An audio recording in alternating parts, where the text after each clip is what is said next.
Visayas. Sir, can you help me? Ang mga namamahalang matataas sa opisyal It's dyan, cold and I know karamihan this. parehas. There's somewhere you can tell me. Nandito lahat ng kawatan ng gobyerno. He walks on, Mula sa Costco, doesn't look back. He DPWH, pretends he can't hear her. DSWD, SS, Starts to whistle as he crosses the street. Central Bank. Seems embarrassed Nandito to lahat be ng mga there. kawatan ng gobyerno. Oh, Bakit hindi ko masasabi think mga twice, kayo? 'cause it's Isipin another nyo, day for you isang and utang ang me in Pilipinas. paradise. Bakit po nilulubog ang utang ang Pilipinas? Kayo ba Think may twice, 'cause it's another day for you, you and me in paradise.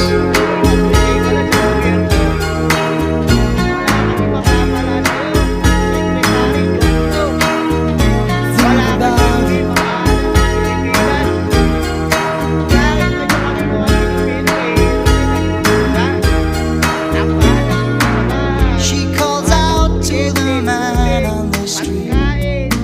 Wala nang mura. Tapos ang mga sweldo ng mga anak ko 695.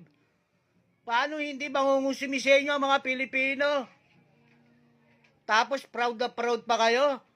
May balak na naman kayo tumakbo sa 2028. Aba, mahiya naman kayo.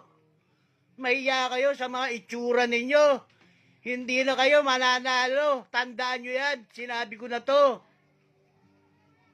Dahil kapag kayo binoto pa ng mga Pilipino, para na sila nagpakamatay. Wala naman kayo mga silbing politiko eh. Isipin mo dito sa Luzon, maraming negosyante rito, nagbabaksakan na. Sino lang ang mauunlad dito? Kayo. Kayong mga abogadong namamahala sa Pilipinas. Ang mabigat, marami naghihirap ng mga Pilipino sa inyo. Proud na proud pa kayo sa mga sarili ninyo. Dapat sa inyo, magsilayas na kayo, mga abogado ng Pilipinas. Huwag kayong mamahala ng Pilipinas at kawawa sa inyo, mga Pilipino. Sobrang talino ninyo pagdating sa pera.